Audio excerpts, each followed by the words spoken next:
Bueno, buenas noches, hermanos, hermanas. Hoy día entonces vamos a terminar esta serie que comenzamos hace un par de semanas atrás, que se llama La Biblia y la Ciencia. Y vamos a terminar esta presentación que se llama ¿Puedes tú defender lo que crees? Repasando siempre el tema de las cosmovisiones, ¿cierto? Esta es yo siempre les comentaba la diapositiva que yo encuentro que es más importante que nosotros tengamos súper claro.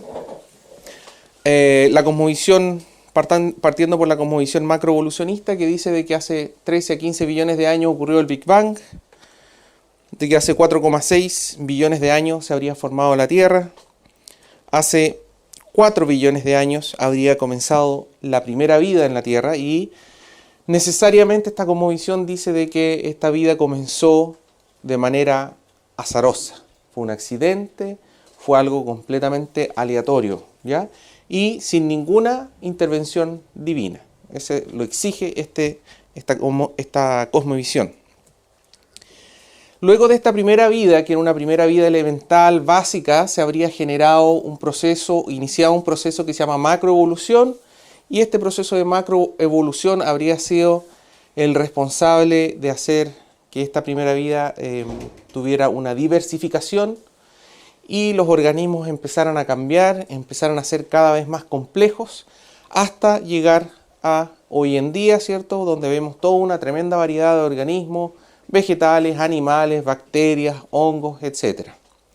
Y lo que nos depara para el futuro, un gran signo de interrogación, no sabemos lo que va a pasar, según esta cosmovisión.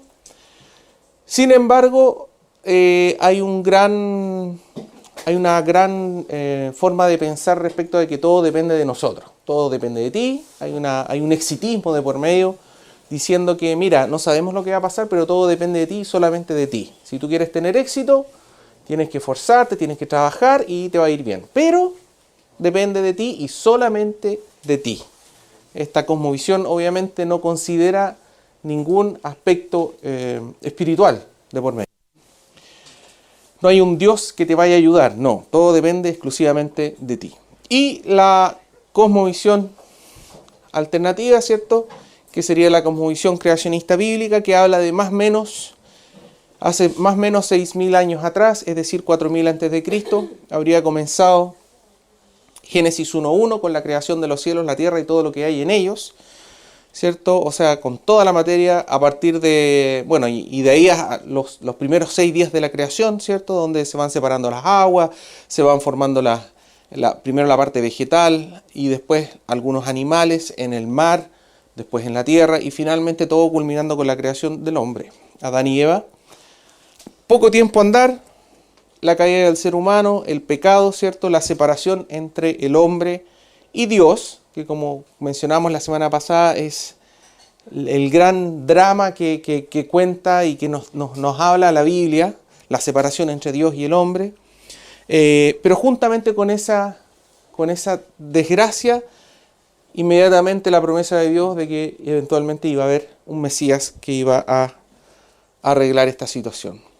Pocas generaciones después de Adán y Eva tenemos a Noé, su esposa, los 3 hijos de Noé, Sem, Cam y Jafet, con sus 3 esposas respectivas, que serían las únicas personas que habrían sobrevivido el diluvio universal.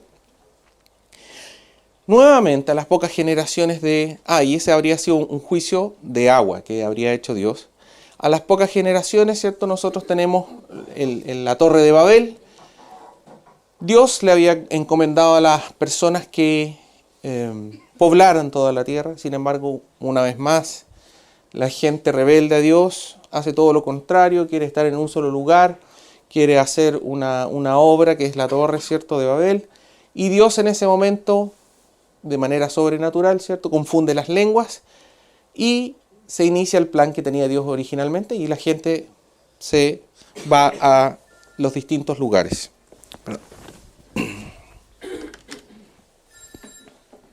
Ahí sí.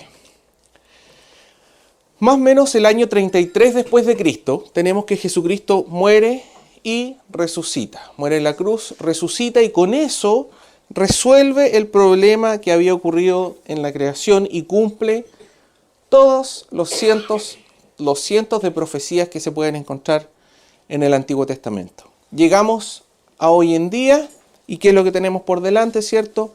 Estaríamos esperando lo que se ha estudiado por medio del pastor Carlos, el rapto de la iglesia, la segunda venida de Jesucristo, lo que aparece en el libro de Apocalipsis como el milenio, un juicio de fuego con nuevos cielos, nueva tierra, dice, y para finalmente terminar viviendo una vida eterna en Cristo Jesús, Señor nuestro. Estas dos cosmovisiones, estas dos formas de ver el cosmos, es muy importante que las tengamos claras, es muy importante que las tengamos definidas, entendamos que no solamente son muy diferentes, sino que realmente son incompatibles, son absolutamente incompatibles unas con las otras. Los temas que hemos visto hasta ahora, las dos semanas anteriores, han sido que la Biblia tiene las respuestas, el origen del universo, el origen de la vida y el registro fósil. Lo que estaríamos pendiente por ver hoy día es el tema asociado a los dinosaurios. Recordemos un poco por qué estamos estudiando estos temas. Uno, lo podemos encontrar en Oseas 4:6, donde dice: mi pueblo fue destruido porque le faltó conocimiento. Por cuanto desechaste el conocimiento, yo te echaré del sacerdocio, y porque olvidaste la ley de tu Dios, también yo me olvidaré de tus hijos. Por lo tanto, el Señor no le da lo mismo la falta de conocimiento. Es vital que tengamos conocimiento en todo ámbito. Primeramente con la palabra de Dios, pero también en otros ámbitos. En 1 de Pedro 3:15, ¿cierto? Dice: sino santificad a Dios el Señor en vuestros corazones, y estad siempre preparados para presentar defensa, con mansedumbre y reverencia, ante todo aquel que os demande razón de la esperanza que hay en vosotros. Yo puedo ser muy buen testimonio en mi lugar de trabajo, en mi barrio, en lo que sea, y eso está súper bien.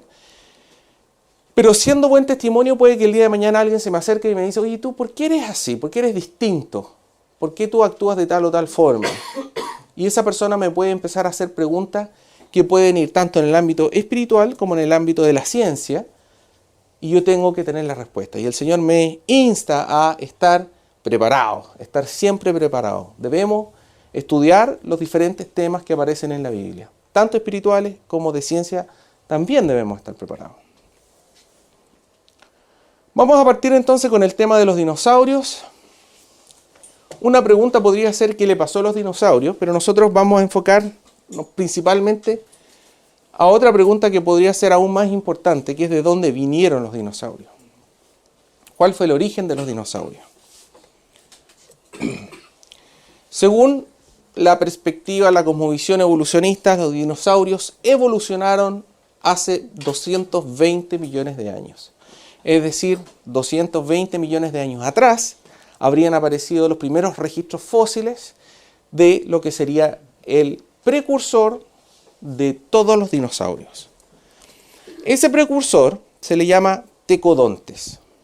Tecodontes. Según este libro, La naturaleza de la vida, dice que los tecodontes eran lagartos pequeños que corrían sobre dos patas y dieron lugar a los reptiles gigantes conocidos colectivamente como los dinosaurios, ¿ya? Y esa es la única evidencia que ustedes van a encontrar en los textos escolares, es la única cita sobre el origen de los dinosaurios que ustedes van a encontrar en los textos escolares, universitarios, ¿ya? Los tecodontes. Y tal como lo muestra ese diagrama, se supone que los tecodontes, 220 millones de años atrás, eventualmente macroevolucionaron, ¿cierto?, a los diferentes tipos de dinosaurios, es decir, a los estegosaurios, estos dinosaurios que tenían unas placas en el lomo, los saurópodos, que son estos grandes dinosaurios que aparecen típicos en las películas de Jurassic Park y otros, al Archaeopteryx, que a su vez se supone que sería el precursor de los actuales pájaros, de todas las aves, también a todos los saurópodos, o sea, tipo tiranosaurios, ¿cierto? Y pterosaurios, que eran estos dinosaurios que tenían alas similares a los murciélagos. También se supone que dieron origen a los cocodrilos. Y se supone que también tienen un origen común con los lagartos y las serpientes. Esa es la teoría y eso es lo que ustedes van a encontrar como teoría del origen de los dinosaurios. Pero nosotros siempre instamos a que tengamos un razonamiento crítico. Como cristianos, como hijos de Dios, hijas de Dios, siempre debemos cuestionarnos lo que se nos dice y pedir la evidencia. Siempre preguntar sobre la evidencia. ¿Dónde aparece? ¿Cuál es la evidencia? ¿Hay registro fósil? ¿Qué otro registro hay que me demuestre que eso es efectivamente así?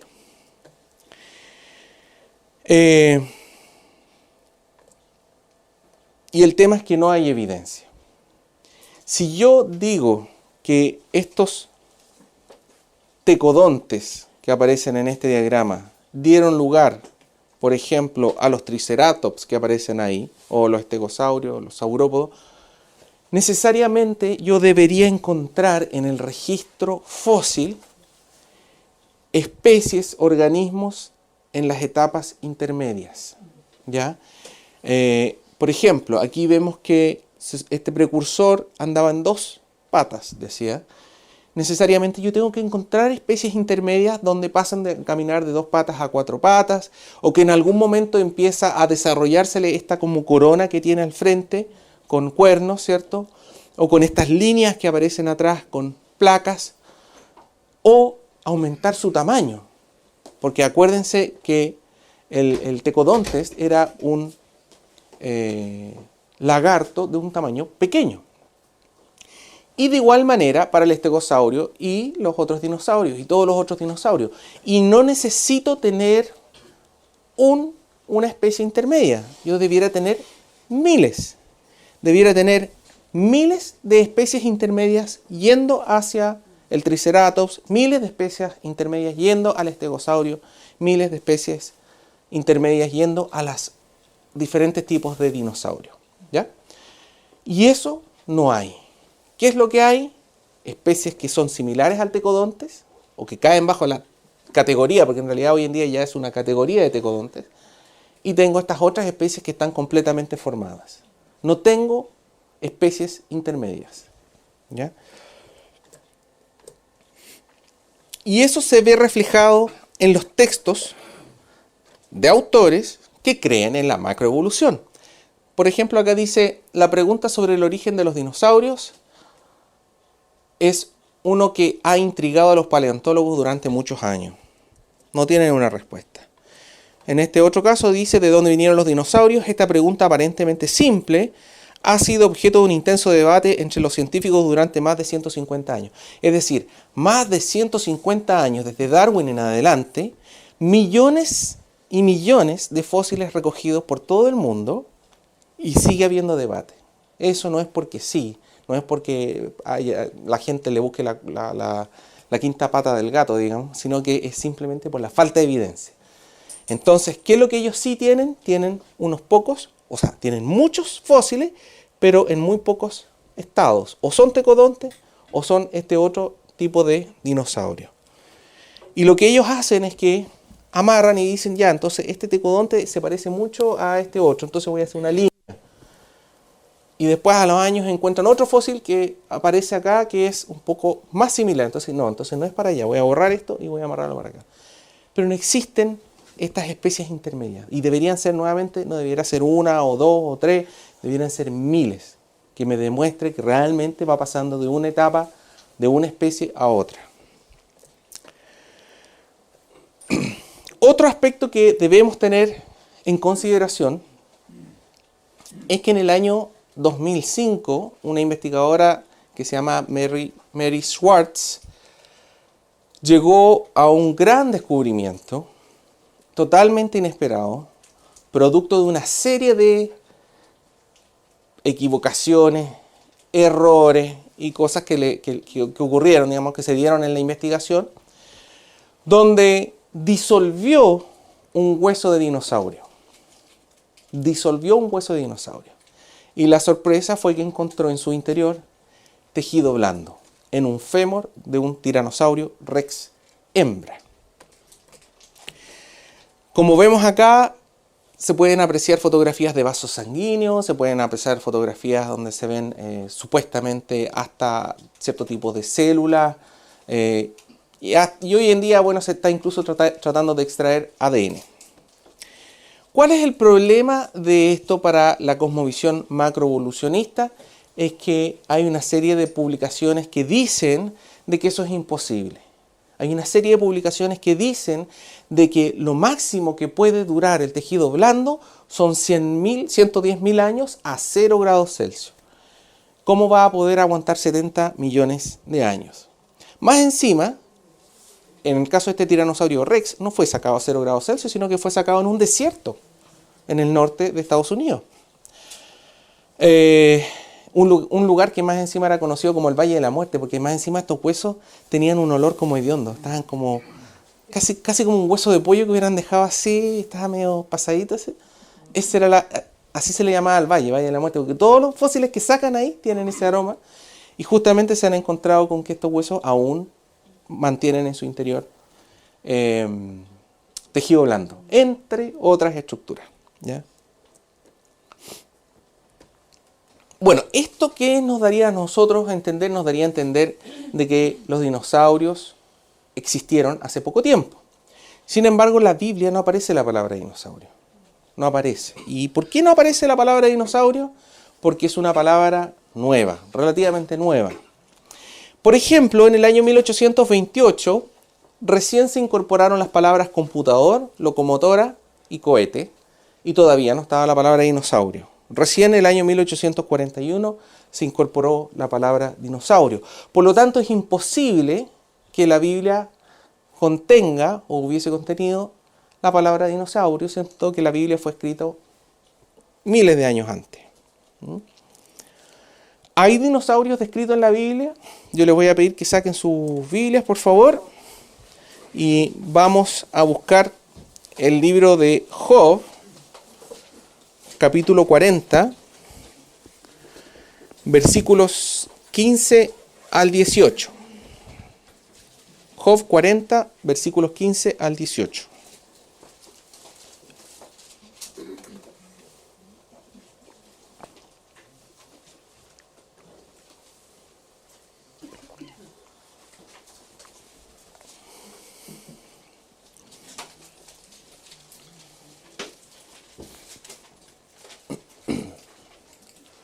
No sé si alguien puede leer.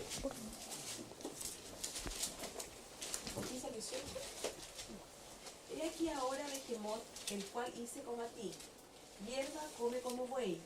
He aquí ahora que su fuerza está en sus lomos, y su vigor en los músculos de su vientre. Su cola mueve como un cedro, y los nervios de sus muslos están entretejidos.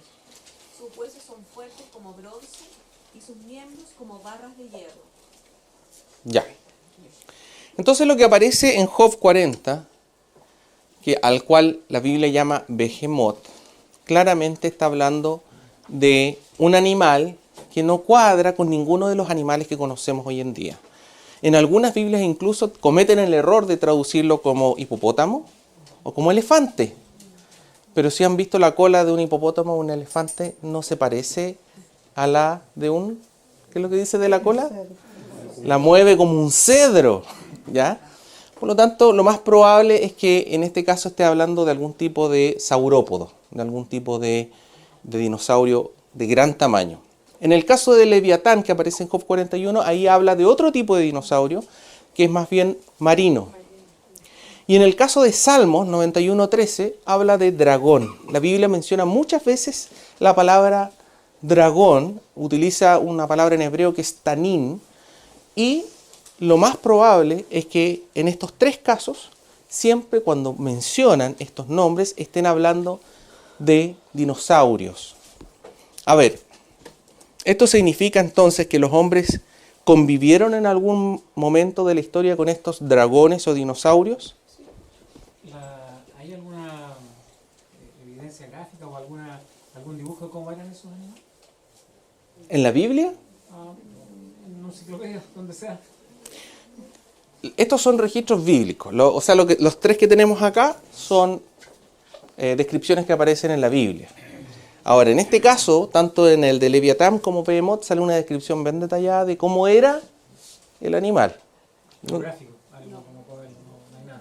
No, porque uno podría reconstruirlo, digamos, pero tendría que empezar a compararlo con los dinosaurios que se han reconstruido hoy en día. ¿Mm? Entonces los seres humanos han convivido con dragones. Interesante, porque este fósil, uno se preguntaría si realmente es un fósil que sacaron de la Tierra o es un fósil que lo reconstruyeron en, ¿cómo se llaman esto? Universal Studios, ¿ah? En Hollywood o algo así. Y no, es un fósil que sacaron y realmente tenía las características de un fósil sacado de las películas, ¿ya? De Dragones y Calabozos, ese tipo de... Su nombre le colocaron Dragorex Hogwartsia, que quiere decir el dragón rey de Hogwarts. Hogwarts, acuérdense que es el colegio de Harry Potter. Ya, de ahí le pusieron el nombre científico. Hoy en día, de hecho, está en contradicción si realmente es una especie nueva o si en realidad es un juvenil de esta otra especie que se llama Pachycephalosaurio, que es un dinosaurio que golpeaba, ¿cierto?, con su cabeza, tenía como un casco.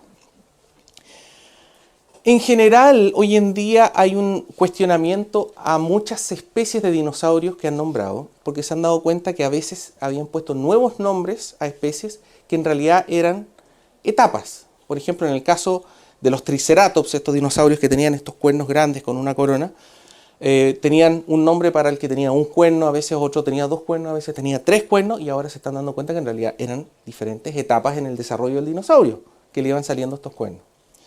Así que también hay un cuestionamiento respecto a las diferentes especies y el número de especies que hay descritas de dinosaurios.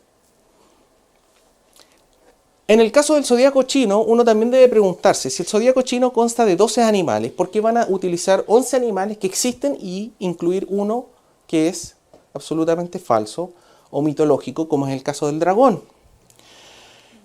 Hace algunos años atrás, un científico estaba en China visitando estas boticas que tienen todos los chinos con todo su sistema de medicina alternativa, y se dio cuenta que a una de las personas le habían medicado diente de dragón para mejorarse, y en ese momento el boticario viene y saca un diente o un trozo de piedra y lo empieza a raspar, y esta persona se acerca, lo mira y se da cuenta que es un diente de dinosaurio, ¿ya? Y empieza a hablar con el señor de la botica y le dice, pero ¿y este? No, este es un diente de dragón. ¿Y de dónde? No, estos dientes eran de unos dragones que existían acá y que los sacaban y que están en tal y tal cueva.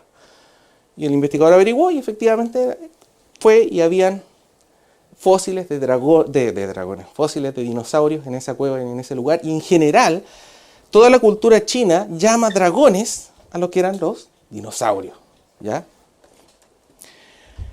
La bandera de Gales tiene un dragón también colocada como símbolo, el sello de la ciudad de Zwolle en Holanda, en el año 1295, sale una persona sobre un dinosaurio. En este texto de Historia Natural de Suiza del año 1723 hace un pequeño esquema y un dibujo de dragones con los cuales se encontraban las personas. Y de repente uno mira estos dibujos y uno se encuentra y dice, pucha, pero en realidad bien penca el dibujo, no me va a decir que es un dinosaurio. Pero después han encontrado cierto tipo de dinosaurios que igual se parecían bastante, ¿ah? Viéndolo de nuevo uno se da cuenta de que tenía en la cabeza como un cierto tipo de corona, ¿cierto? Y este dinosaurio también, el tipo de garras, la forma, la cola, etcétera, digamos. Entonces uno podría pensar en eso. En el año 1186 después de Cristo se construyó este templo que se llama Templo Ta Prohm, que queda en la jungla de Camboya y donde claramente se aprecia el dibujo o una escultura ya de un estegosaurio. ¿Cómo descubrieron estas personas de que existían los estegosaurios? No se lo pueden responder los científicos porque en realidad es muy difícil encontrar huesos y rearmar un individuo.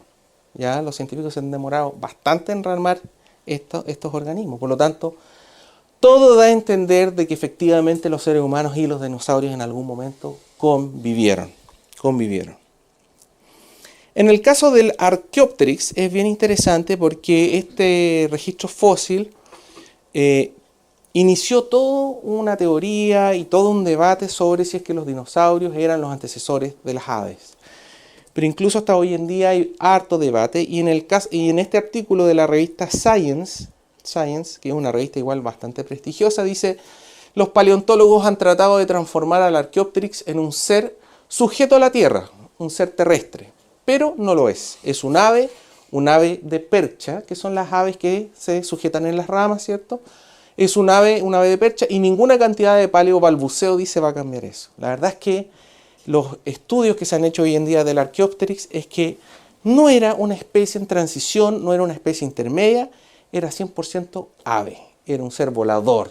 Todas las adaptaciones que tenían sus huesos, todas las adaptaciones que tenían su sistema respiratorio, todo era 100% ave. Era un ave, volaba y vivía tal cual como la vemos las aves de hoy. Tenía diferentes formas, características, etcétera, todo lo que ustedes quieran, pero no era un ser intermedio, era un ave.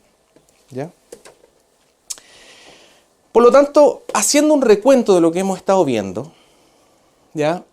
Respecto al origen del universo, nosotros vimos en la primera clase de que en realidad, si yo me cuestiono de dónde provino toda la materia y toda la energía para ser concentrada en un punto, para que eso después se transforme en el Big Bang, vimos que no tienen la respuesta la ciencia actual. Es una gran interrogante. Ellos se cuestionan eso. Incluso utilizan palabras como de que eso fue un tremendo milagro. Utilizan palabras que incluso van en contra de su propia teoría, digamos. Respecto al origen de la vida, nosotros también vimos todo lo que tenía que ver con la formación de proteínas, la formación de aminoácidos, que necesariamente la vida tenía que formarse a partir de aminoácidos levógeros, ¿cierto? Vimos las complejidades que tienen las células, vimos el ADN, y en realidad, por la misma ciencia de las probabilidades, llegamos a la conclusión de que el origen de la vida necesariamente no puede ser azaroso. La vida no puede surgir de manera aleatoria. Entonces, tanto desde el punto de vista del origen del universo como el origen de la vida, la verdad es que la Biblia concuerda mucho más con la evidencia actual. Es decir, la Biblia me dice que el universo lo creó Dios de un momento a otro. Es más, la Biblia utiliza la palabra bara, que quiere decir creación a partir de la nada. ¿Ya? En el caso del origen de la vida, lo mismo. Lo que dice la Biblia es que la vida no surgió espontáneamente, sino que fue diseñada por un creador. Y eso es lo que nos está diciendo la ciencia también. El registro fósil, lo que nosotros estábamos viendo, es que incluso los científicos de hoy en día están aceptando que los fósiles no se pueden formar como se creía antiguamente. No son procesos lentos donde caía el pescadito y se le van agregando capas de sedimento una sobre otra para eventualmente llegar a formar un fósil. Lo que los científicos hoy en día aceptan y admiten es que para tener el grado de preservación con todos los detalles de los fósiles que se encuentran en el mundo, son eventos catastróficos, necesariamente a partir de eventos catastróficos. Y no solamente eventos catastróficos, sino que tienen que haber sido, los organismos tienen que ser envueltos en un ambiente lleno de minerales y en un ambiente acuoso, lleno de agua. Agua que permita que los minerales, ¿cierto?, penetren este organismo y empiecen a reemplazar todos los componentes orgánicos por componentes minerales. Desde ese punto de vista también nos coincide mucho más la Biblia. La Biblia nos habla de una historia reciente, pero más bien de una historia catastrófica del planeta. Mientras que la macroevolución nos habla de un uniformismo, una Tierra, grandes periodos, muy largos periodos, y con una Tierra prácticamente estática. La Biblia es quien nos habla de procesos catastróficos y violentos. Y en el caso de los dinosaurios, ¿cierto? Nosotros estamos viendo de que el origen de los dinosaurios claramente no tiene una respuesta muy clara para nada, y la evidencia no nos da ninguna luz al respecto, ¿ya?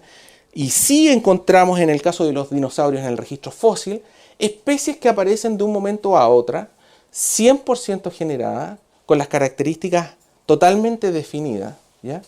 Y que de ahí en adelante empiezan a haber pequeñas diversificaciones, cosa que nosotros sí aceptamos que esa sería la microevolución. Por lo tanto, ¿qué es la evolución? ¿Qué es la macroevolución? Es fe, no es ciencia. Este no es un debate entre fe y ciencia, es un debate entre fe y fe. La macroevolución necesariamente es un sistema de creencias religiosas y que deben ser aceptadas por fe. Y ellos mismos en sus definiciones denotan que se debe tener fe para aceptar de que realmente todo lo que nosotros vemos ahora provino de la nada. ¿Ya? Debemos tener fe para aceptar que realmente toda la vida apareció espontáneamente. Debemos tener fe para un proceso que se llama macroevolución, de la cual hay cero evidencia científica. Microevolución, toda la evidencia que quieran y estamos absolutamente de acuerdo. Macroevolución, cero evidencia. ¿Ya? Vamos entonces al punto de partida. Veamos si alguien puede leer Juan 17, 17.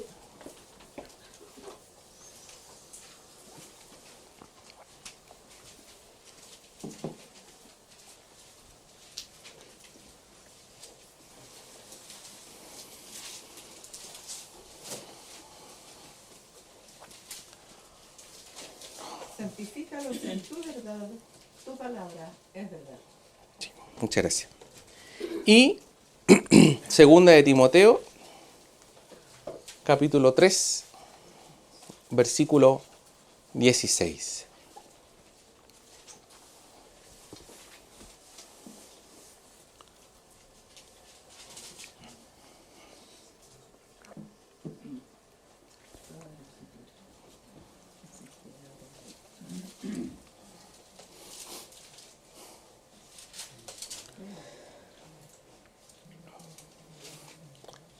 ¿Sí? Si alguien puede leer, por favor.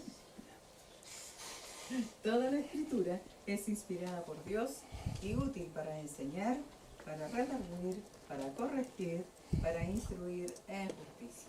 Ya, muchas gracias. Entonces lo que nos está diciendo es que debemos volver a la palabra.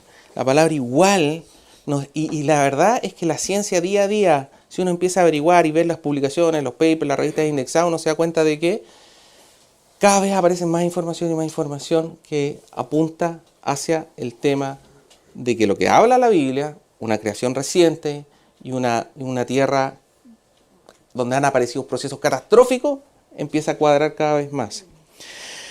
Hay un aspecto que no hemos visto, que la otra vez un hermano acá, el hermano Domingo, comentó, que es importante, que son los métodos de datación y la edad de la Tierra. Uno de los aspectos fundamentales que soporta la macroevolución es la teoría de que necesariamente tienen que haber ocurrido billones de años desde que se formó la Tierra.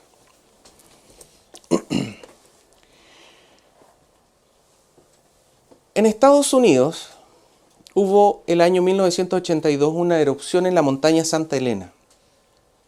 Esa erupción formó lo que se llama hoy en día como el pequeño Gran Cañón del río Toutle, ¿ya? En un día se generó lo que vemos al lado derecho, que es como un gran cañón, un tremendo lugar, un surco, digamos, donde hay una tremenda erosión, que se aprecia mejor en esta fotografía, donde tenemos 45 metros de estratos formados dentro de un día, en horas. ¿Ya? Estos son estratos que se formaron rápidamente, producto de esta erupción volcánica. ¿Qué es lo que ocurrió? Hubo un calentamiento de toda la superficie en torno a la montaña, se derritió toda la nieve que había alrededor, toda esa agua bajó, una tremenda cantidad de material fue erosionada, fue acumulándose, como se puede apreciar acá, todo el material, se fue estratificando, además del material particulado que iba saliendo por el volcán. Esta agua formó un lago, y ese lago empezó a subir de nivel, subir de nivel, hasta que llegó a un punto donde se rebalsó, y empezó a salir el agua por un lado, y toda el agua empezó a salir por ese lado, empezó el proceso de oración, y empezó un proceso violento, y se vació todo el lago. Y eso formó este pequeño Gran Cañón, y luego al final quedó un pequeño riachuelo por todo ese cañón, ¿ya? ¿Qué denota esto? Esto nos demuestra de que en realidad si yo veo estas capas estratificadas donde hay miles, han contado, han hecho evaluación, medición, miles de capas de milímetros, capas que están presentes en un lugar y a 1 kilómetro están las mismas capas ubicadas. demuestra que todos estos procesos no necesitan miles de años o millones de años, sino que lo que necesitan realmente son procesos violentos y catastróficos, ¿ya? En el caso del carbón mineral, en el año 1972 y en el año 1984 se descubrieron métodos para producir carbón mineral de manera artificial. No en millones de años, no en miles de años, no en años, sino que en horas. En el caso del petróleo, también a partir del año 71 en adelante se han descrito diferentes metodologías para producir petróleo de manera artificial. Y madera petrificada, hoy día teníamos una hermana que trajo una madera petrificada también. También se ha descubierto y se ha descrito. Básicamente, ¿qué es lo que exige el carbón, el petróleo, la madera, etcétera? Exige una gran cantidad de temperatura y presión con los elementos correctos y van a tener ustedes carbón, petróleo y madera petrificada. Es decir, no es necesario miles o millones de años de procesos para que se generen estos elementos. El hecho que nosotros los veamos, que hoy día se estén explotando, no implica de que se necesiten tanto tiempo. Sí necesita procesos violentos, temperatura, presión, como son los procesos volcánicos. ¿Sí? Ya. Por lo tanto, la formación de cañones, la sedimentación, las capas que nosotros vemos, ciertos productos naturales como el carbón, el petróleo y la madera petrificada no indican largos periodos de tiempo. No necesariamente implica eso. ¿Ya? Otro aspecto importante son los radioisótopos que se utilizan como métodos de datación. El principal de ellos, ¿cierto?, es lo que se llama el carbono 14. ¿Cómo se produce el carbono 14? Nosotros tenemos rayos cósmicos que llegan a nuestra atmósfera, chocan con el nitrógeno, que se llama nitrógeno 14, el normal, y se genera una forma especial de carbono que es carbono 14. Este carbono 14 está en nuestra atmósfera y es incorporado por los seres vivos. La datación de carbono 14 solamente se puede utilizar en seres vivos. ¿Por qué? Porque solo los seres vivos van a respirar, van a consumir, comer elementos que tienen carbono 14 y lo van a incorporar en su cuerpo. Entonces yo, a medida que voy creciendo, voy desarrollándome, yo voy incorporando en mi cuerpo carbono 14. Voy a tener principalmente carbono 12, casi puro carbono 12. Pero va a haber una pequeña cantidad de carbono 14 según lo que yo haya estado. Y ese es un valor más o menos homogéneo, ¿ya? ¿Qué es lo que pasa entonces? Este nitrógeno que estaba en la atmósfera se transforma en carbono 14, yo lo asimilo y va a estar en mi cuerpo. Voy a tener un porcentaje o una relación en mi cuerpo entre carbono 12 y carbono 14. Cuando yo muera, parte de ese carbono 14 se va a volver a su forma inicial de nitrógeno o nitrógeno 14. ¿Ya? Eso es lo que se llama un decaimiento. Decae a nitrógeno 14. Por lo tanto, el día de mañana se analiza en el cuerpo de una planta, de un animal, de cualquiera, y ven la relación entre carbono 12, que es el normal, y carbono 14, podrían saber cuánto tiempo ha pasado, dependiendo de cuánto de ese carbono 14 volvió a nitrógeno. ¿Cuánto se demora este proceso? Si hoy día yo tengo un 100% de carbono 14, una cantidad específica de carbono 14, se supone que a los 5.730 años, la mitad de eso ya va a haber vuelto a su forma original, al nitrógeno 14. Y si pasan 5.730 años más, es decir, 11.460, la mitad de la mitad del carbono 14 es lo que yo tendría, es decir, un cuarto. Y 3/4 se habrían vuelto a su forma original de nitrógeno 14. Entonces, de esa manera yo sé cuánto tiempo ha pasado. Esa es la teoría. Hay un límite, sí, respecto a este método. ¿Por qué? Porque cuando yo tengo la mitad de la mitad de la mitad de la mitad de la mitad de la mitad, etcétera, va a llegar un momento donde la cantidad de carbono 14 va a ser indetectable. Por lo tanto, ese límite se ha estimado a entre 60.000 a 80.000 años. Ese es el límite. Y aquí vienen los supuestos, y estos son los supuestos que normalmente a nadie nos dicen, no nos enseñan en el colegio, ni en la universidad, ni en ningún lado. Los supuestos son que la cantidad producida de carbono 14 es igual a la cantidad absorbida, es decir, asume que en la atmósfera hay un equilibrio respecto a la cantidad de carbono 14. 2. Asume de que la tasa de decaimiento siempre ha sido igual. Esos 5.730 años, asume de que eso siempre ha sido igual. Si nosotros estamos hablando de una Tierra que ha sufrido procesos catastróficos, no puede ser eso. Y 3. Dice de que el sistema está aislado. Nunca se le agregó o quitó carbono 14 o nitrógeno 14. Y ahí tenemos muchos problemas. Tenemos muchos problemas, ¿por qué? Porque la evidencia que nosotros tenemos en la Tierra es que toda la superficie de la Tierra en algún momento u otro ha estado cubierta de agua. Y cuando el agua penetra la Tierra, permite un intercambio de carbono 14 y nitrógeno 14. Es decir, si yo tengo un fósil acá y de alguna manera entra agua al sistema, esa agua va a disolver carbono 14 o nitrógeno 14 y va a permitir que entre o que salga. Y eso me va a cambiar absolutamente las fechas que yo voy a estar estimando. Es decir, estos supuestos no se cumplen. En realidad no se cumplen. Por otro lado, yo sé que cualquier cosa que tenga más de 60, 80 mil años, cualquier cosa que tenga más de 80 mil años, no debiera tener carbono 14. No, el sistema no debiera ser capaz de detectarlo. Y si yo detecto carbono 14 en algo que se supone que tiene millones de años, es una buena evidencia de que el método no está funcionando como debiera. Carbono 14 es encontrado consistentemente en el carbón mineral. El carbón mineral se supone que tiene entre 290 y 360 millones de años. Mi límite era 80.000 años. Esto tiene mínimo 290 millones de años. Y sin embargo, permanentemente están encontrando carbono 14 en las muestras. También lo han encontrado en el petróleo, que se supone que tiene 55 a 541 millones de años, y en el caso del diamante ha sido encontrado, y eso se supone entre 1 a 3 billones de años. Entonces, vemos que los supuestos son supuestos que no se pueden cumplir, porque la Tierra necesariamente se ha visto que ha pasado por estos procesos catastróficos, y la evidencia nos demuestra casos que rompen todos los supuestos que tiene la metodología. Pero esto que hemos estado viendo solamente es para datar organismos que han estado vivos en algún momento. ¿Qué pasa con las rocas? ¿Qué pasa con las rocas? Para poder datar las rocas, yo necesito otro tipo de metodología y rocas no sedimentarias.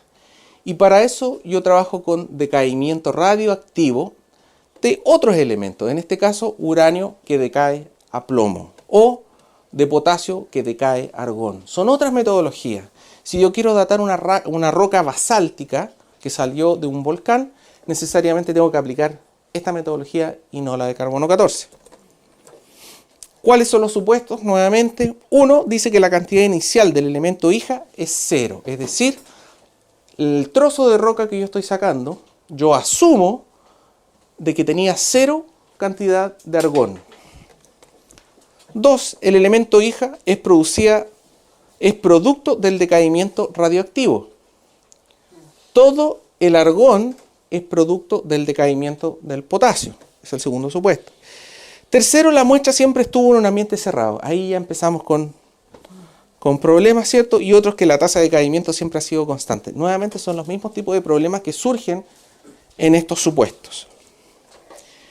En la práctica, ¿qué se ha encontrado? Se ha encontrado este cráter que es del año 1065 después de Cristo y que arroja una fecha de 200.000 años.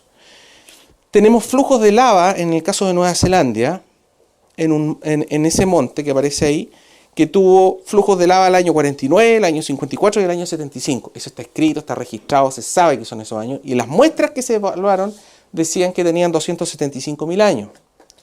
En el caso del basalto sacado de la isla de Hawái, ¿cierto? También nosotros sabemos que es de 1801 por los registros que se han escrito. Sin embargo, la datación me dice que está entre 1,4 a 22 millones de años. Ojo con los rangos acá que nos están entregando. Mire, es súper amplio, entre 1,4 y 22 millones de años. Y en el caso de Italia, el monte Etna habla de un basalto que se sabe que es producto de una erupción del año 1972 y la datación de potasio-argón me dice que está entre 140.000 y 350.000 años. En el caso del monte Santa Elena en Estados Unidos, nosotros sabemos que es del año 80 y dice de que tiene 2,8 millones de años, ¿ya? En el caso, por ejemplo, del Gran Cañón del Colorado, surgió algo bien particular porque evaluaron un basalto que se llama Gárdenas, que está ahí abajo, sacaron varias muestras y fueron aplicando distintos métodos, hasta que al final utilizaron este método que se llama método de datación de rubidio, estroncio, isocrón, que de todos los métodos se supone que ya es el mejor de todo, porque se sacan muchas muestras, se hacen unos gráficos, se hacen unas tablas, se aplican unas fórmulas, y les dio 1070 millones de años. Y después sacaron una muestra de otro basalto que estaba arriba, aplicando los mismos métodos, y les da 1340 millones de años. Es decir, el basalto que estaba arriba era más antiguo que el basalto que estaba abajo, ¿ya? Entonces, aquí estamos viendo nuevamente lo que yo siempre les recalco, la evidencia, cuáles son los datos, cuál es la evidencia. Totalmente en contra. Este libro que es como un clásico que se llama el libro de la geología, ¿ya? Dice, cuando la misma roca es fechada por más de un método, a menudo se producen diferentes edades. Y cuando una roca es fechada más de una vez por el mismo método, a menudo dará diferentes resultados. Cuando dice edades, son edades dentro de la columna geológica, o sea, no es 1 millón más o 1 millón menos, son grandes rangos de diferencia. En el año 93, los científicos encontraron una madera dentro de una roca basáltica a 21 metros de profundidad. Buscaron cuál era la antigüedad de la madera. Según el método de carbono 14, le dio 44.000 años. Buscaron la fecha de la roca basáltica, le dio 45 millones de años. O sea, la madera tenía 44.000 años y el basalto tenía 45 millones de años.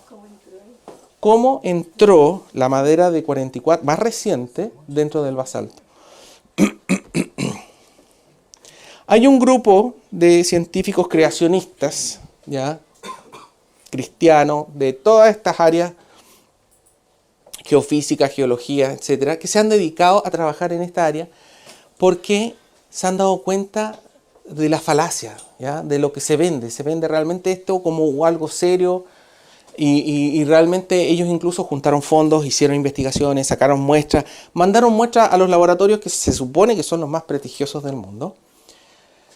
Y lo que se fueron de espalda es que muchas veces les llegaba un rango de datación tan amplio, que llamaban al laboratorio y le decían, pero dime tú, ¿son miles de años, cientos de miles, o millones, o billones?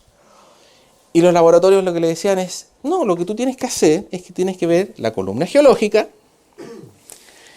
ve los fósiles, ve más o menos dónde te calza mejor y selecciona el dato más cercano. Ese es el método. Y eso es lo que no aparece en los papers. Eso es lo que no aparece en las publicaciones. En las publicaciones dice, se mandó a tal laboratorio para ser datado, y arrojó una fecha de tanto. ¿Ya? Y lo que le decía a los laboratorios, si quieres ser un poco más científico, entre comillas, de todo este abanico, tú seleccionas los más cercanos y entras y demuestras y presentas un rango de datación. No entregas un solo valor. ¿Ya? Entonces, por ahí va el tema. Salmo 118:8 dice, ¿cierto? Mejor es confiar en Jehová que confiar en el hombre. Veamos un versículo. ¿Para la edad de la Tierra según la evolución, qué usaron, el carbono o el tema de la...? No, la Tierra necesariamente tuvieron que haber utilizado los otros métodos de datación. Los que no son sin vida, los que son sin vida, por así decirlo. Leamos Romanos 1:20, si alguien puede leer, por favor.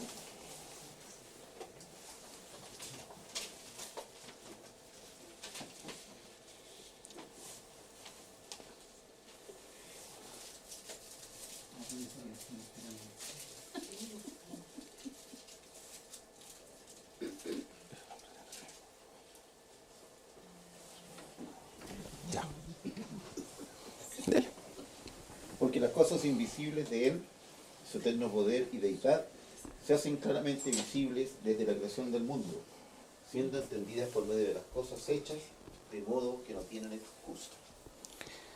Ya, entonces lo que nos dice este pasaje del apóstol Pablo, ¿cierto? Es que hay cosas invisibles, hay cosas que yo no puedo ver en este mundo, como es el eterno poder y la deidad de Dios. No la puedo ver con mis ojos literalmente. Pero lo que dice este versículo es que esas cosas sí se hacen visibles, ¿ya? Desde la creación, desde Adán y Eva se han hecho visibles, siendo entendidas de por medio de las cosas que están hechas, de modo que no tienen excusa. Es decir, cuando yo miro un paisaje, cuando yo veo las montañas, veo las cordilleras, veo estos sedimentos, veo los fósiles, veo la creación, tanto hoy en día como la creación que había antes, necesariamente debo entender que no hay una explicación naturalista, no hay una explicación sin Dios que me explique la presencia de todas las leyes de la física, toda la materia que se ve, todo el orden en el universo, la variación y las diferentes cantidades de especies que hay en el mundo, más toda la complejidad a nivel celular, molecular, que se está descubriendo hoy en día, todas las cosas, todas las pequeños detalles que tienen cada uno de los animales para sobrevivir las circunstancias que están viviendo, ¿ya? Por lo tanto, no tengo excusa, no tenemos excusa. Independiente de lo que yo he aprendido en la Biblia, en la palabra y todo lo que aparece en las Escrituras, por el solo hecho de mirar la naturaleza, por el solo hecho de observar lo que yo veo con mis ojos, no tengo excusa para decir no hay un Dios, no hay un creador, ¿ya? No tenemos excusa, ¿ya? Más aún si a eso le sumamos todo el desarrollo de la ciencia que ha habido ahora último, todo lo que se ha descubierto sobre el ADN, sobre las relaciones entre todos los seres humanos, entre los seres vivientes, entre las tasas de mutaciones, toda la información con que realmente estamos recibiendo día tras día tras día, ¿ya? Y el tema es el siguiente. Veamos Juan 5, 19 al 24. Van a haber personas que no van a aceptar esta visión creacionista. Van a haber personas que no van a aceptar que las cosas ocurrieron tal como aparece en los primeros 11 capítulos del Génesis. Y muchos de ellos puede que sea por un tema de ignorancia, como fue en el caso mío, que yo era ignorante de este tema y yo no creía que las cosas habían ocurrido así literalmente. Así que hay un aspecto de ignorancia por medio. Pero van a haber personas que no van a querer creer en los 11 primeros capítulos del Génesis, a pesar de tener toda la evidencia de que sí fue así, por lo que aparece acá, en Juan 5, del 19 al 24. No sé si la puede leer. Respondió entonces Jesús y le dijo: de cierto os digo, no puede el Hijo hacer nada por sí mismo, sino lo que ve hacer al Padre, porque todo lo que el Padre hace, también lo hace el Hijo igualmente. Porque el Padre ama al Hijo, y le muestra todas las cosas que Él hace, y mayores obras que éstas le mostrará, de modo que vosotros os maravilléis. Porque como el Padre levanta a los muertos y les da vida, así también el Hijo a los que quiere da vida. Porque el Padre a nadie juzga, sino que todo el juicio dio al Hijo, para que todos honren al Hijo como honran al Padre. El que no honra al Hijo, no honra al Padre que le envió. De cierto os digo, el que oye mi palabra y cree al que me envió, tiene vida eterna y no vendrá a condenación, mas ha pasado de muerte a vida. Gracias. Entonces,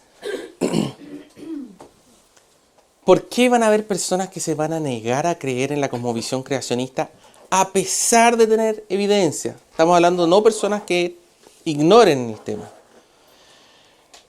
Porque si yo acepto los primeros capítulos de Génesis, si yo acepto la palabra de Dios, también estoy llamados a aceptar lo que dijo nuestro Señor Jesucristo.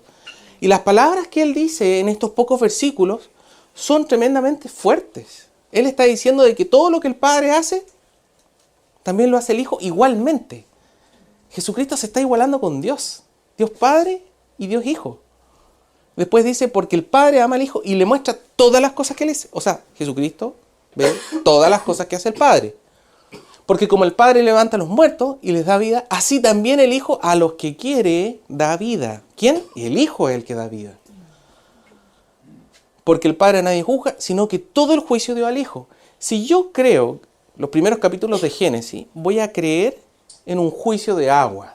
Y voy a creer en que tengo un Creador y que yo estoy bajo ese Creador. Y ese Creador tiene toda la capacidad de hacerme juicio. Y así como hizo un juicio en el pasado, perfectamente puede hacer un juicio en el futuro. Y no lo va a hacer el Padre, sino que más encima está en las manos del Hijo. Que en el versículo 23 más encima dice, para que todos honren al Hijo como honran al Padre. Yo le comentaba hoy día, yo creo que los judíos de esa época ya no tenían pelos que sacarse realmente de la cabeza con este tipo de cosas que dijo Jesucristo. Porque tal como siempre se nos habla y hemos estudiado, Jesucristo no dijo yo vengo a enseñar, yo vengo a dar buenas costumbres. No, Jesucristo vino a decir que Él era Dios. Y que Él venía a corregir lo que había caído en el principio de la historia humana.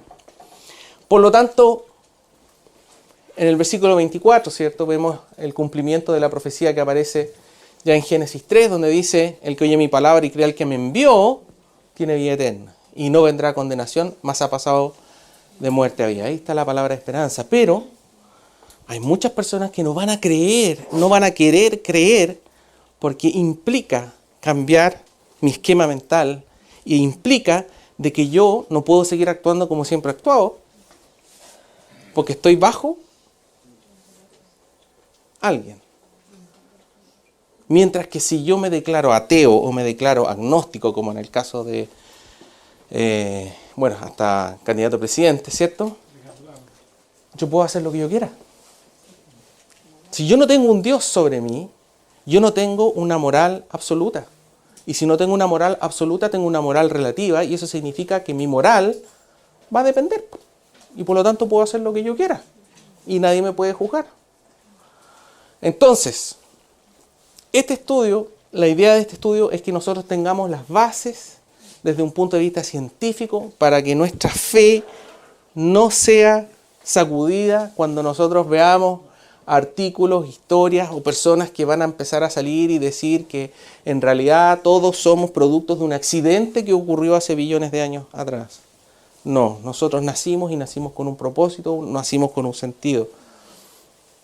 Y también para que el día de mañana, si nosotros estamos siendo buen testimonio y alguien nos pregunta el motivo de por qué tenemos una fe y una esperanza en Cristo, tengamos con qué responderle.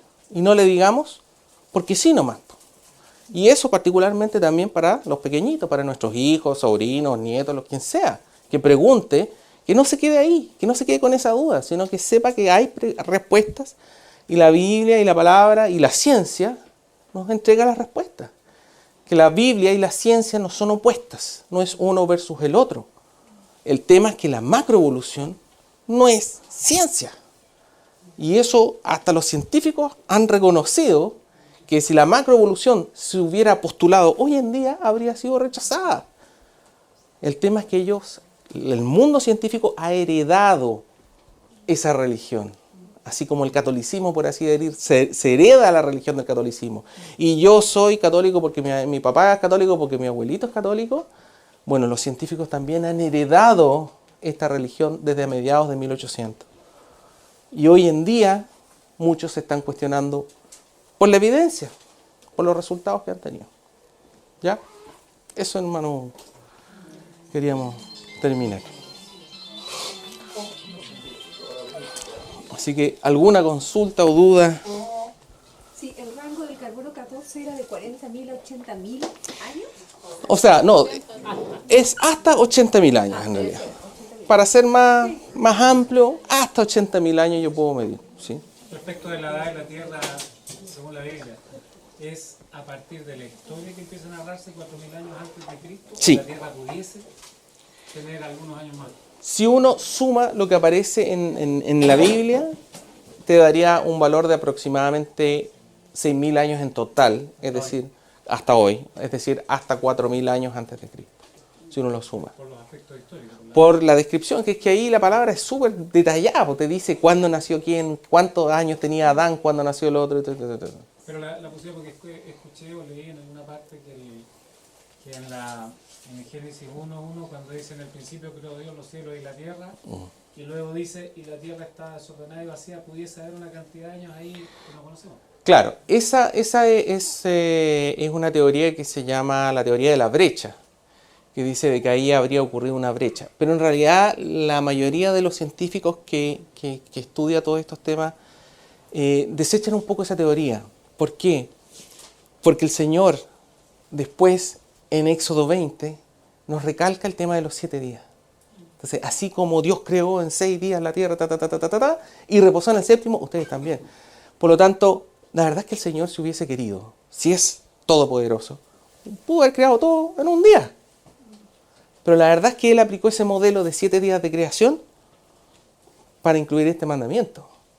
Porque Él, así como impone, Él es el ejemplo. Él pide o sugiere que nosotros tengamos un día de reposo. Pero Él fue el primero en hacerlo. Él trabajó 6 días y reposó 1. Él, como buen padre, siempre es el primero en poner el ejemplo. Andresito, dentro de la investigación que hizo apareció, no sé, algo así como, ¿por qué los científicos hablarían de esta incompatibilidad entre los dinosaurios y los seres humanos? Y de este evento como catastrófico de que cayó este meteorito, que los extinguió, y que en definitiva si hubieran cambiado así las circunstancias climáticas no podría haber existido un ser humano en ese momento. ¿Dice algo la Biblia al respecto o encontró algo? Hay una pregunta que apareció en la presentación que decía por qué desaparecieron los dinosaurios, que no la tocamos mucho. La verdad es que cuando tú lees la palabra con detalle, cuando lees el libro del Génesis, los primeros 11 capítulos, tú te das cuenta que el evento del diluvio universal fue mucho más catastrófico de lo que dice ser incluso. O sea, ¿por qué? Porque claro, murió todo lo que respiraba, decía, en la tierra, ¿cierto? Murió todo, ya, excepto lo que estaba en el arca. Pero además de eso, tú te das cuenta, cuando sale Noé del barco, hay una descripción que te dice cuánto vivió cada generación. Y si tú empiezas, mira, en esa época que fue escrito, si tú graficas eso en un papel gráfico, tú te das cuenta que hay una curva. Está súper bien hecho. Y eso te está diciendo que el evento del diluvio universal desencadenó un proceso mucho más catastrófico en la Tierra que hizo que el ser humano empezara a vivir desde los casi 900 y tantos años, que eran todas las generaciones anteriores, ¿cierto? Más o menos, hasta los 120 años que aparecen. Según muchos científicos creacionistas geólogos, eso fue lo que nosotros hoy día conocemos como la deriva de las placas tectónicas o la deriva de los continentes, ¿ya? Y hay hace unos pocos años el Servicio Geológico de Estados Unidos hizo un mapa de la antigüedad del fondo del mar, ¿ya? Y aparece con distintos colores lo nuevo. Y donde está más o menos el medio de cada océano, ¿cierto? Hay como una fisura, ¿cierto? De donde se supone que va saliendo este material nuevo. Y encontraron que coincidía súper bien.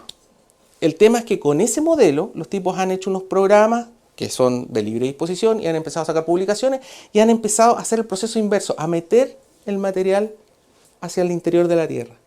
Y tú ves cómo los continentes se empiezan a acercar unos con otros. Claro.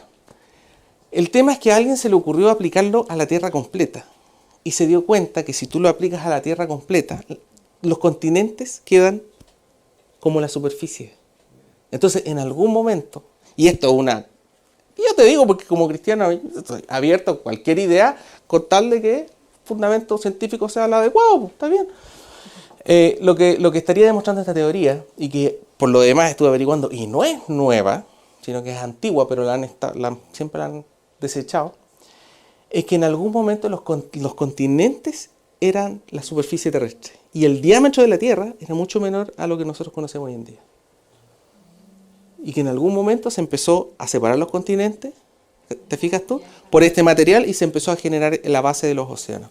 Hay áreas donde no se o en el caso de, por ejemplo, África y Sudáfrica y Sudamérica es como las piezas de un puzzle, te cuadra súper bien. Pero hay otras partes que, por ejemplo, en el caso de Sudamérica y la Antártica, y en el caso de Oceanía, te fijas tú, no cuadra tan bien. Pero justamente en ese mapa que ellos hicieron, tú puedes ver que esos son mucho más antiguos. Y cuando tú haces la reconstrucción en base a lo que ellos hicieron, te cuadra súper bien y te quedan algunos espacios como con agua.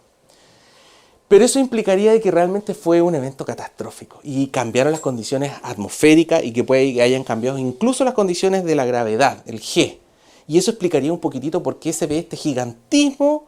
Tú tienes coleópteros que son iguales a los coleópteros hoy en día, pero que tienen 50 centímetros. ¿Ya? En el caso de la vegetación, tú también vegetación gigante. Entonces, eso también te lo estaría explicando un poquitito ese cambio. En las piedras de ámbar, a veces quedan burbujas de aire, han sacado ese aire, lo han analizado y han encontrado, hoy en día hay 20% de oxígeno más o menos en nuestra atmósfera, han encontrado 30% de oxígeno. Entonces, antes había más oxígeno, según esto es lo que se encuentra. Y como te digo, probable. Entonces, si tú me preguntas a mí qué es lo que mató a los dinosaurios, lo más probable es que lo que los mató fue todos los eventos que ocurrieron después del diluvio universal. O sea, no es algo que esté científicamente comprobado que ellos se extinguieron de la forma que la ciencia hoy en día plantea que se extinguieron. No, de hecho hay discusiones entre ellos mismos, se chocan y qué sea. Lo que no quita que en algún momento pueda haber caído un meteorito o que ese meteorito pueda haber estado asociado al evento del diluvio universal. No quita, digamos. ¿Te fijas tú?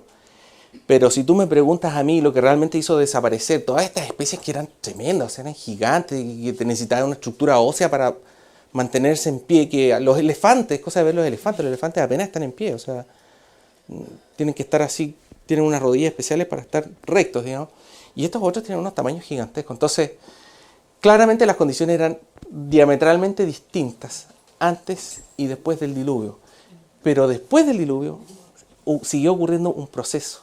Y la Biblia habla de Peleg, ¿cierto? Que son algunas generaciones después de Noé. Y dice que en los tiempos de Peleg se dividieron o se repartieron las naciones. Y que algunos han interpretado que fue ahí cuando los continentes se habrían separado. Una consulta, eso a lo mejor tiene nada que ver con la relación cuando cuando Dios le dice a Noé el tipo de animales que él tenía que rescatar que fueran en el arca. Ya. Porque ahí le dice qué tipo de animales tenía que rescatar, no podía ser cualquiera. O sea, le decía que tenía que rescatar una pareja de cada especie y de las especies limpias eran 7 especies, que eran las especies que después se utilizaban para los sacrificios. Ahí no irían Los dinosaurios. los dinosaurios. Los dinosaurios. Mira, la verdad es que según varios creacionistas perfectamente pueden ir. ¿Por qué? Porque aparecen en Job. ¿Ya? El tema es que el arca, muchas veces se nos dibuja el arca como un botecito con el cuello de la jirafa saliendo. El arca tenía por lo menos 130 metros de largo. ¿Ya? Y según esas dimensiones tenía una capacidad para 10.000 animales del tamaño de una oveja. 10.000. Si yo voy, como científico, voy a llevar animales en un viaje complicado, largo, yo no llevo adultos, yo llevo juveniles. Porque tienen mayor tasa de supervivencia, consumen menos alimentos, tienen menos desechos. Y si mi idea es que se reproduzcan, tienen el potencial completo de reproducción, pues. Por lo tanto, es muy probable que sí hayan llevado dinosaurios, ¿ya? Y no es necesario, nuevamente, no es necesario, la palabra ahí también es min en el hebreo. No es que en el arca hayan estado toda la especie, estaban todos los tipos de animales que después, por medio de microevolución que nosotros vimos, se diversificaron. Claro.